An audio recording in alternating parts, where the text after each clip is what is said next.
At the time that I got to get up and speak finally, we'd been sitting there for several hours and my throat was all dried out and I was having trouble getting my words out, so it kind of affected my delivery. I was basically having to shout to be heard, and I guess it made it a little more dramatic than I had intended. But I'm not going to try to replicate that today because the circumstances are different. But I did make an outline today. I had notes the other night in the hearing, but as soon as I put them down on the lectern, my notes all slid down to the bottom and separated themselves, so that became pretty much worthless. But basically, the issue here is, of course, we got the announcement there in November. I know I woke up, I have my radio set in the morning to a news station, and the first thing I heard upon waking up was that the Braves are going to move to a new stadium in Cobb County. And I thought, where's my remote for that thing? It's on the wrong station. There's something wrong here. That can't be happening. And of course, like everybody else, it turned into, you know, a true story, and it was very dramatic there for a while, until we started to pull out the details, like who's going to get the bill. And one of the things that we learned early, a news person, I don't recall who it was, a news person asked Chairman Lee if the public would vote on this before it was done, and he immediately said no, there won't be any vote.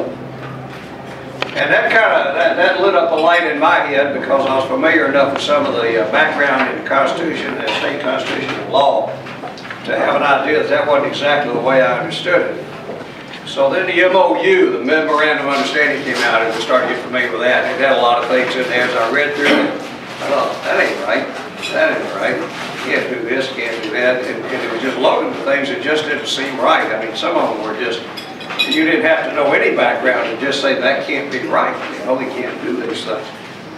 But anyway, we got into it. And we got to the point then where the things started to shape up, and we recognized that there was going to be debt involved. Because the county doesn't keep hundreds of millions of dollars laying around on hand. And one of the ways they were going to do this, the Braves were going to front some money, and the county was going to borrow almost, before it turned out, almost $400 million. The final limit on the debt was $397 million. That's how high it can go. And they plan to use just about all of it, by the way. That's in the current plan. So it's a lot of money. It's probably by far the biggest deal Cobb County's ever been involved in. It's the biggest debt Cobb County's been involved in ever.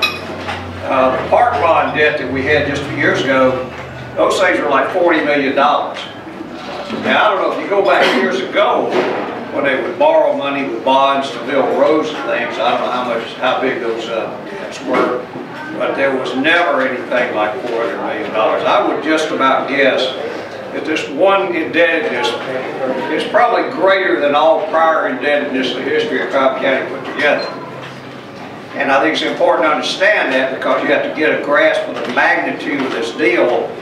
And most of us really, if there's anybody in here that fully comprehends how much $400 million is, you're a step ahead of me. But I can't really get my hands around how much money that really is. I know it's a vast amount, and I know how it compares. Our total take every year, our total countywide property tax take is only about, I don't think, about $250 million. So that's all our property tax from everybody, countywide. So that gives you a little bit of a comparison number to work with in terms of what this magnitude of this thing really is. But we were told that we were going to pay for this debt with a reallocation of the millage from the parks bond that we've been paying for years, that 0.33 on the tax bill for bond debt. And a lot of people are puzzled over that. How's that going to work? I'll take just a minute to explain that. That's not really like transferring it. What that amounts to is that when the parks bond expires, it will expire. And at the same time, the county will add that much millage to the general fund. So they're perfectly within their rights to do that. That is a totally legal transaction. It's just what they're doing with money that you might not be real happy about. But there are other things involved in the funding. The new special districts that are created and the taxes that go with those. The rental car tax, $940,000 was going to be reallocated from our current hotel tax. And then it'd be 6.1 million a year from the Braves, which was called rent. I consider everything the Braves put in to be rent, because the Braves are not a partner. They are not an owner in the stadium at all.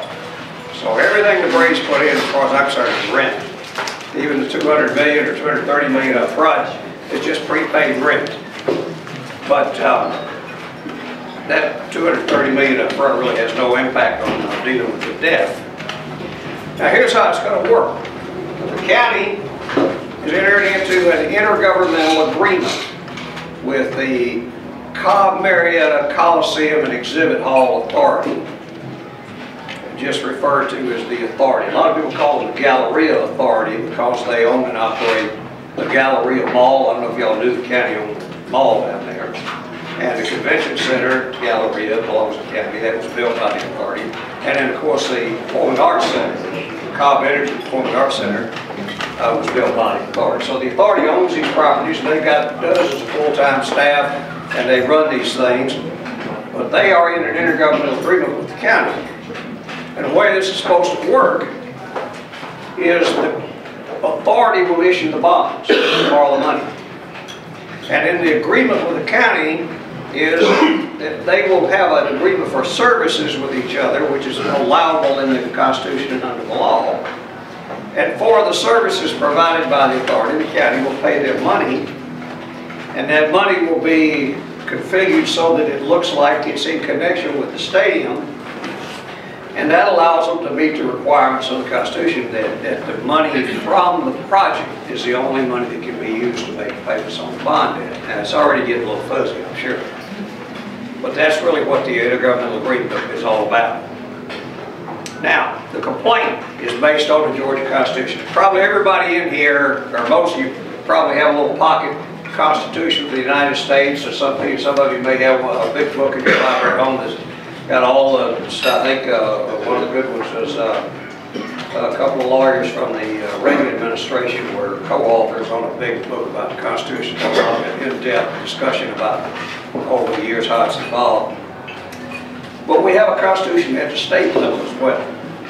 And the Georgia Constitution is largely unappreciated because you don't hear much about it. But when you hear about cases that go to the state Supreme Court, they are dealing almost exclusively with the issues of the state Constitution.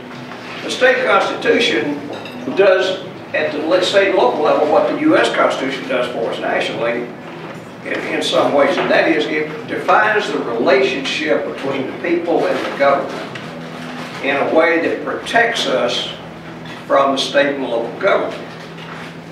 Now, the best examples are in the debt clause, which has limits the total amount of debt a local government can take on. But also the debt clause in the state constitution says that the local government cannot incur debt, and it's almost a direct quote, without the assent of the voters, of the qualified voters, in an election held for that purpose. So it is unique in that we have a government that is based on representatives doing the decision making.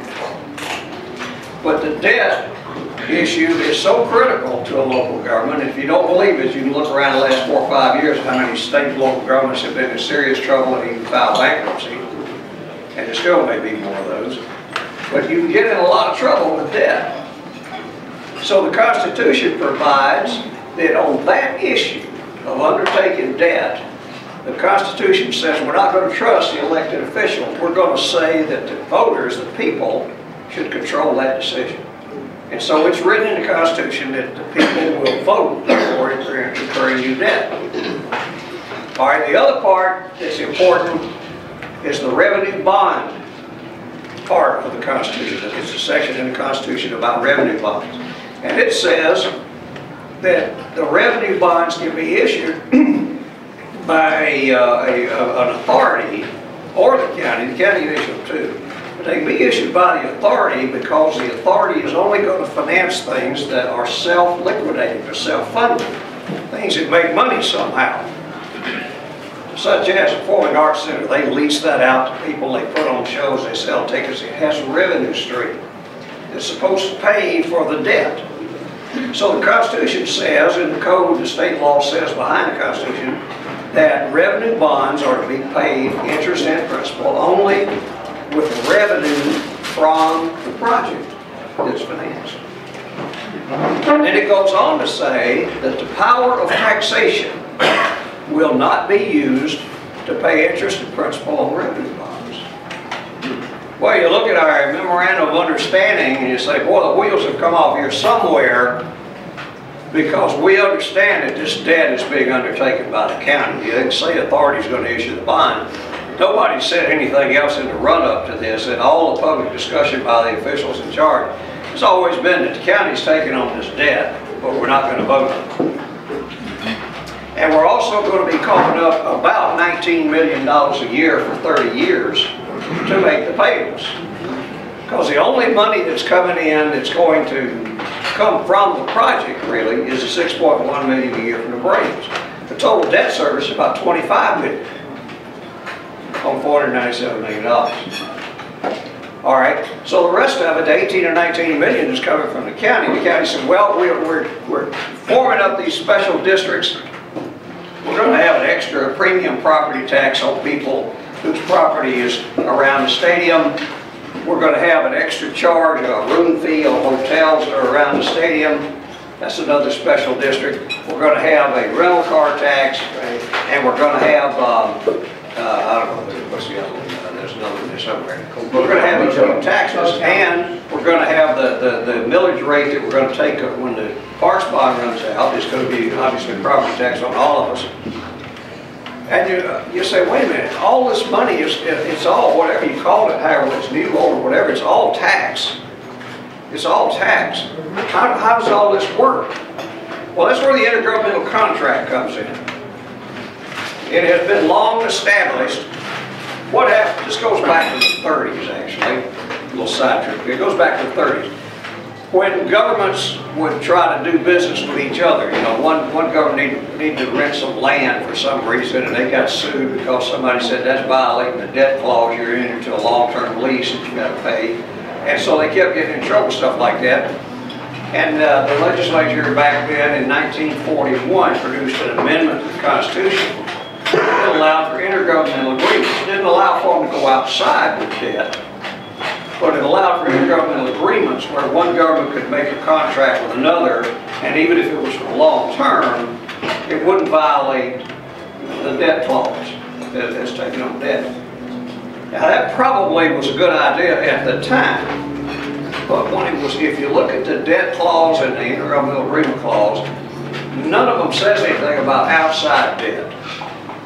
Somewhere they crossed that line to where one of the parties would be going out issuing bonds and borrowing money, and this intergovernmental agreement would be allowed to create a shield. And the way the shield works, in the case of our stadium, the debt belongs to the authority. And the authority issues the bonds, and they say, okay, it's a debt of the authority. And the county then has an intergovernmental agreement with the authority for services. And the county is going to be paying money to the authority, which ends up going to service the bond debt. And the authority is, I can't find it. And I told the judge, I said, I can't find the reciprocal to the county's obligation for $19 million a year. I can't find anything that the authority is going to do. And in fact, when you go in and read all the documents, the authority has language negotiated into the agreements that specifically protects their current properties and their current revenue streams. Those are not touchable in this deal. So the money they get through the Galleria and through the Performing Arts Center, that first of all, they don't make a lot of money. Those things barely keep the lights on. But those revenue streams are protected in the agreements. And if I can find this thing, it's been a little elusive when I look for it. Through an you know what the Open Records Act is? It means the government can't hide stuff from you. If you go and ask for it and use the right words, they have to. But they can redact it. Pardon me? But they can redact it. Yeah, they didn't redact this one well enough. And besides that, I made an open records request to somebody that wasn't used to getting them, and they didn't know any better, so they gave it. I said open records request to the authority. They weren't used to this stuff. They said, sure thing, Mr. Savage, be on the way. Let me read to you. This is from the minutes of a special call meeting of the board of the authority. Member Dix, who's the chairman, and he knows less than Tim Lee, by the way. He was on the stand too. He didn't know nothing about nothing. Larry, may I insert something here that happened in discussion with the judge? Sure. The attorney, Hobgood, held up a piece of paper, 6 pages, and he asked Nix, he said, and he defined the document, he said, can you tell me what this is? And Nix said, no, I can't. So they handed him the paper, and his signature was at the bottom of the page. He said, can you tell me now what the essence of this document is? And he said, no, I can't. Now, y'all correct me if I mistake this. He said, well, if that's your signature, you'll be able to know. He said, no, I don't read those things, I just sign what they tell me to. Is this an accurate statement? Or if I misstated in any way, Bill, you were there. He said, we have very competent attorneys, and if they go over it and say it's all right, then I just sign it. So he couldn't even tell what the purpose, what the charter was of this committee. Just to pick up on that, given what you already said about Tim's time on the stand and Mr. Dix being very similar with Sergeant Schultz, a bit embarrassed. But here are the two guys. There's the chairman of the county commission and the chairman of the gallery authority. The two principals in the two organizations that concocted a deal that's worth almost $700 million for the entire package. Neither of them could answer any questions. Now, they were drilled by lawyers to believe it. Yeah. But it was just almost comical to listen to question after question. Now, Hobgood, being an attorney, had the good sense to subpoena them or they wouldn't have been there. And so we're grateful for that. But it was really almost comical that the two principal guys in this huge deal knew nothing. Nothing. Fully documented, knowing that they're under oath, nothing. But anyway, going back to this minutes of the special meeting of the board, says Member Dix called for discussion and asked John Moore of Moore, Ingram, Johnson & Steele, that's the law firm representing them, to explain any changes that had been made to the memorandum of understanding since it was first sent to the authority members. John Moore explained that paragraph 17 had been added, which provided that the authority would be a conduit or pass-through for the transaction issue of bonds. The paragraph provided that the authority would not have any financial or other liability, so that the transaction would be basically non-recourse to the authority. Additionally, the authority would have to have its expenses reimbursed by Cobb County. Basically, the memorandum provides that the authority will issue bonds which will be paid through an intergovernmental agreement with Cobb County, and the Braves will construct the new stadium. So the authority has nothing to do with building a stadium either, which has been their job in the past with their projects. The parties will work together regarding, and the parties of the Braves and the county in this sense, the parties will work together regarding parking, transportation, and associated issues, but the authority will not have any obligations regarding those issues. As the authority is not even a participant in this deal, the only thing the authority is doing is issuing the bonds.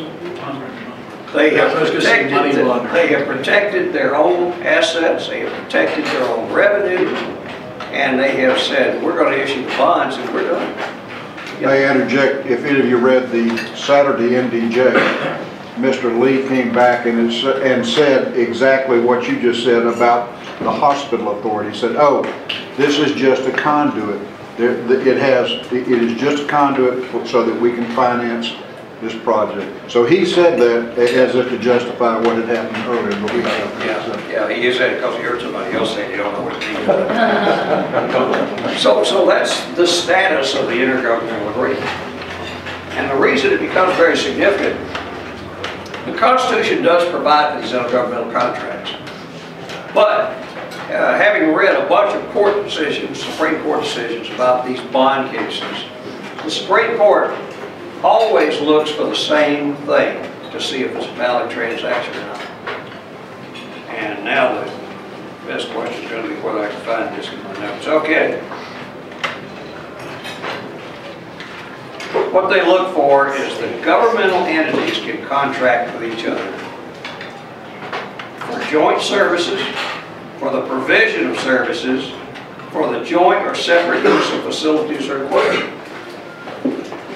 So the obvious question is, does this agreement meet any of those standards? And my view is it absolutely does not. Because the only thing the authority is doing is issuing the bonds, and they don't even identify, they don't even call that out as a service they're providing. You have to read that into it. The only factual statement of an obligation in the intergovernmental agreement is that the county will furnish the money to pay all the bills. That's the only thing specifically agreed to in the intergovernmental agreement. It's about 12, 15 pages. And that is the only essential thing that they have agreed to. And that's, to me, that's the cornerstone of success here, because again, and let me say one more thing here, the contracts must deal with activities, services, or facilities which contracting parties are authorized by law to undertake. So there got to be things that both the parties are actually allowed by the law to do. And by allowed by the law, the way the law works for governments, the law doesn't tell you what you can't do. Generally, the law says what your local government is allowed to do.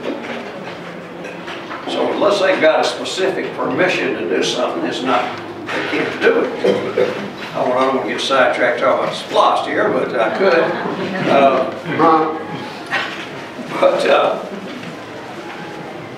The role of the authority is an important part of this. You have to understand what the authority does. In this case, the authority is doing nothing except issue the bonds and head for the house. If you look at the Galleria, the authority was created by the state legislature, I believe in 1980. It didn't do anything for a while. I mean, it was on paper, it existed. But if you look on paper, we have a stadium authority in our code as well. But it's not staffed, it has no resources, doesn't do anything. So the Galleria authority is doing the stadium financing. And besides that, they're trustworthy. We can control them, I guess. In the case, starting in about 1985, around 1990, I guess it was, they built the convention center down at Galleria. When they tore everything up and built the convention center on the end of the mall. Now, about 5 years later, they bought the mall. Not the hotel, not the Waverly, but the mall in between. And I don't know, I wasn't paying attention to things like this back then, and I don't know why they bought it, but I imagine they probably bought it because they ruined everybody's business when they built the convention center. But now you can go through there, you can fire a shotgun in that place about any day of the week, not even putting anybody in danger, but hardly ever anybody in there. Governments are not doing these kind of projects. But that's why they give it to an authority. Now, they built the convention center, they bought the mall, they built the Performing Arts Center. None of them are things that a private interest would ever have built, because there's no way you can make money off of them. But the government will build things like that for pride or whatever, you know, they call it an attraction, it will bring in business or whatever. But they have a staff of people. There's several dozen people that work for the authority full-time to run these things. They've got salespeople that go out and sell space in the convention center, in the mall, in the Performing Arts Center. They have people that do the upkeep and all that. So they've got a lot of, they're a business, they're an enterprise. They have employees. But when it comes to stadium, no, they have no connection. Yeah. Larry, if I may comment at this point, that may help you further build your case. And those of you who were in the hearing, please correct me or refine my statement if it's not absolutely correct. Attorney Hobgood asked Tim Lee, said, was this your idea to bring the Braves to Cobb County, this whole project? And Tim said, no, it was not. And he said, well, whose idea was it? And he stated, Earl Gerhardt and John Sherholtz met and developed this idea, and then it was brought to me. Any other comments, Bill, Chris? Well, I'll tell you this, some of the documents that we obtained under oath of records, the Chamber of Commerce was really running the show way back. They might not have started it, but it went to them first, before it went to the authority, before it went to the commissioners. And they have all kind of spreadsheets and formats and letters and things back and forth. They were all done by the Chamber. The whole thing was mapped out by the Chamber before Tim Lee ever saw it. So, you know, they even had mapped out, and that's because the Braves, of course, are Major League Baseball.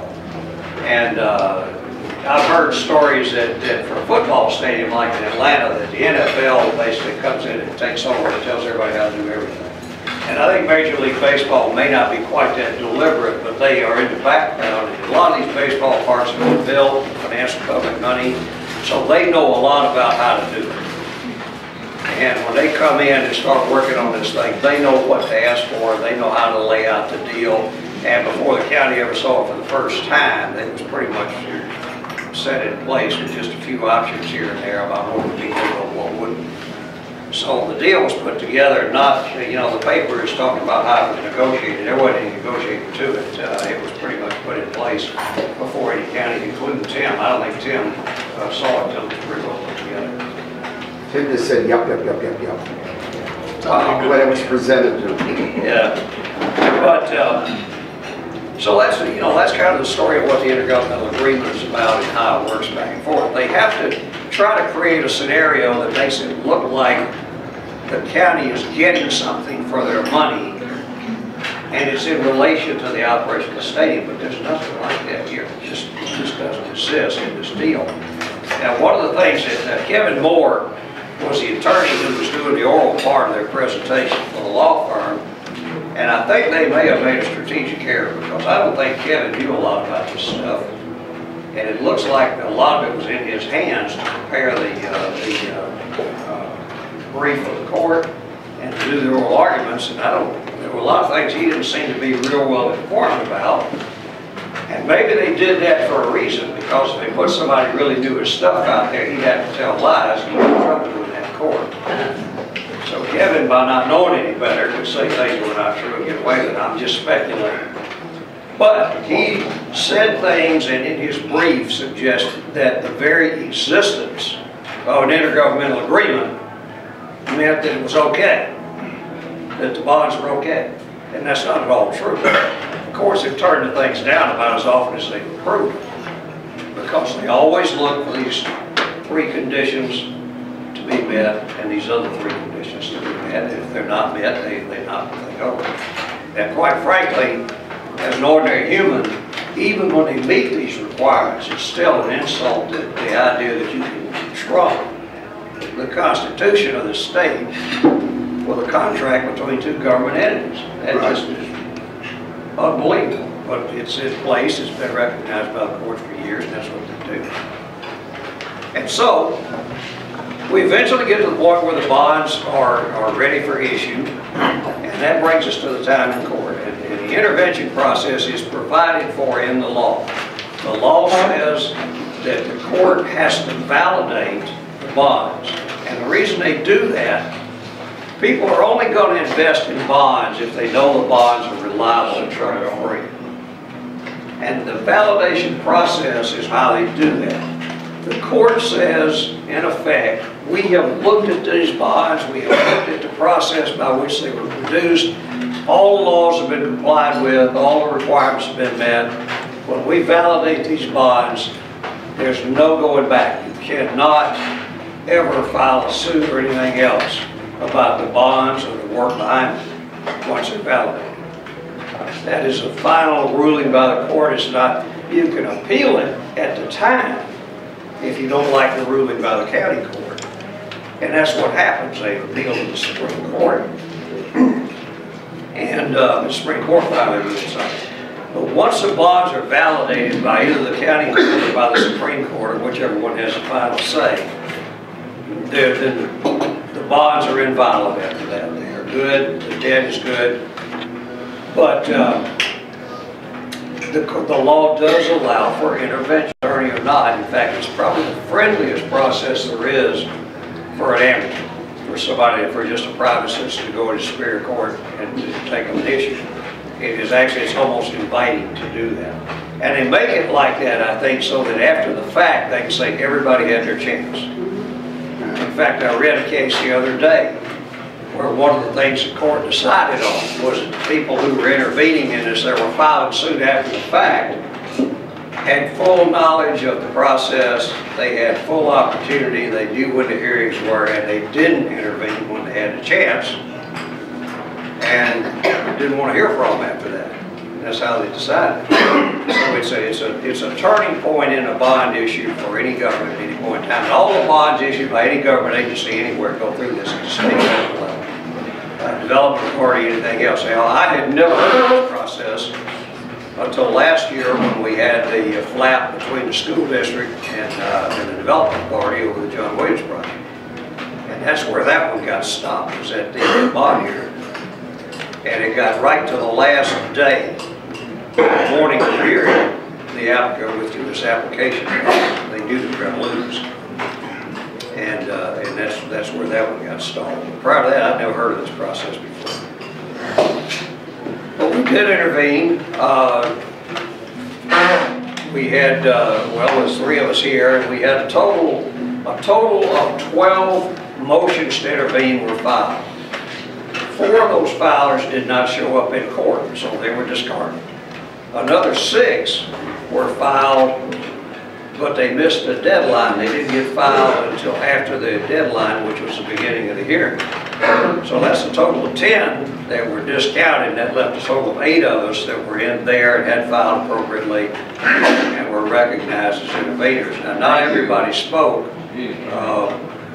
A lot of our comments, a lot of our positions were overlapping and redundant, so not everybody took time. We were there for six and a half hours anyway. Probably the longest bond hearing in history. But we did survive it. The thing that I am most concerned about in this deal right now, I've read a bunch of court cases, and this intergovernmental agreement between the county and the authority for these services, these mystical services, is the weakest one I've seen by far, including some that have already been turned down by the Supreme Court. There's no agreement. There's no agree. They're not agreeing on anything of substance. And we've got a bond debt where we're taking in about 1/4 enough money from the project to make the payment. You know, so everything about it is upside down and backward. But if the court were to look past all of this and validate it anyway, we may as well just get our state constitution out and scratch through the laws and the revenue bond clause and those protections that exist for taxpayers. Because there's so little to this intergovernmental agreement. If the court says this one is good enough, and the agreement itself is subject to the validation process, that's the reason I was asking about that earlier. The agreement itself is subject to be validated. Once that's done, it is unassailable, and it is documented then as an acceptable intergovernmental agreement. There's not a county or city government anywhere in the state that couldn't replicate that at any time with an authority that they would have access to. And it would, in effect, it would wipe out permanently these taxpayer protections that exist in the revenue bond law and the debt clause. So that, to me, makes it a huge deal. When you're erasing sections of the state constitution, it makes it a very big deal. I think it's more of a big deal than the issue about the taxpayer funding of the state itself. I will mention one other thing, and this was the thing that Tucker Hobgood was zeroing in on, and that was the essential question a lot of people have asked: is the stadium a legitimate public facility to be funded with public money? And he was well on his way to making a very compelling argument that it's not. And part of the reason for that is even Georgia Dome. Now, Georgia Dome is run by the World Congress Center, and the Falcons don't run it. I don't know what the deal is on the new stadium they're building. It's going to be very similar, I think. Well, in this one, well, now in that one, don't forget though, that the Falcons are gonna own most of it. They're the primary owner. The piece is owned publicly, it's actually a small fraction. But in the Braves Stadium here, it will be 100% owned publicly by the government, but it will be 100% controlled by the Braves for their exclusive use and no other. And Tucker was after that issue to pin down what is the essence of a public or non-public facility. And if his argument has reached the judge in a way that the judge says, you're right, it's not a public facility, it doesn't rise to that level, then the whole deal's off. And quite frankly, if the judge agrees that this intergovernmental agreement is not a valid intergovernmental agreement, it doesn't kill the whole deal, but it kills the bonds. They would have to go back. In fact, what I have asked for in my petition to the court, the judge said if you want to provide suggestions about what kind of orders should be issued, feel free to do so. So I have a suggestion, and my suggestion is going to be that he void the intergovernmental agreement, and that by itself, and order the county to either give it up or hold a referendum. If they hold a referendum in compliance with the debt clause, that will heal that problem, and it will simultaneously heal the problem with the other part of it, the revenue bond clause, because it will no longer be subject to that. So the simple act of holding a referendum, if they had done that right out of the box, I mean, it's, you know, this thing broke in late November. We already had an election scheduled for April. The timing couldn't have been better. The legislature was going into session in January, so if they needed any relief on how some of these things should work, they could get that, or at least ask for it. None of that happened. And the referendum would have totally made it, I think it would have calmed everybody's nerves. It would be a non-issue by now, but they didn't. And not only did they not hold a referendum, commissioners never even voted on that. That was an edict from the chairman. When you think about that a little bit, that really gets under your skin too. So there we are. Let me just take a minute and see what we've got. I want to take just a minute about these special districts. A lot of the funding was supposed to come from the taxes that would be applied to these special districts around the stadium. Now, supposedly, the people who own property around the stadium would realize certain benefits with their proximity to this new facility. But you look at the map, and you got people way up north, more than 3 miles away, that are in the special district because of their proximity to the stadium. But if you go to the west a half a mile, they're not in it. The map looks like It's been gerrymandered. it's not, well, you know what, they tried to make it part of the Cumberland Community Improvement District, which has absolutely nothing to do with it legally. And they said, we're going to make it an overlay, so they tried to follow that map, and I guess they fixated on that. And they might have been concerned about going into the city of Smyrna, but I think, you know, if you're making this stuff up anyway, what's the problem with going into the city of Smyrna? If you wanted a map that was based on, or tax based on proximity to one point, you put the center of the compass on the point and draw a circle around it. But it's unbelievable. I mean, it goes way, way up past Delph Road, but then you go across 41, it doesn't count anything with us on 41. Right in here. Now it does when you get up to the mall. But that's the language that exists, if I can find it, for the subject of special districts, and special districts are provided for in the Constitution. But here is an absolute quote. This is out. I found several of them throughout the Georgia Code where special districts. Splosh is a special district. The rental car thing. In fact, that's another violation. They want to create a special district for the rental car for the the hotel motel tax. But we already have a special district for hotel motel tax, and it is the entire county except the cities that already have hotel motel taxes. That's the way those things are working. So they want to create a second one to do basically another hotel motel tax, but yet another section of the law says you can't have two special districts in the same place. So it's just everywhere you look, you know, there's a bug. But the definition is most prevalent in the code. Pursuant to the authority granted by Article 9, Section 2, Paragraph 6 of the Constitution of this state, there are created within this state 159 special districts. One such district shall exist within the geographical boundaries of each county, and the territory of each district shall include all of the territory within the county. So the special districts as defined by the Georgia law, again and again and again, is the entire county. It doesn't, there's no provision anywhere to say that you do, and this is what they did. They drew a big old area on the map, and they said, how much tax revenue will we get out of this?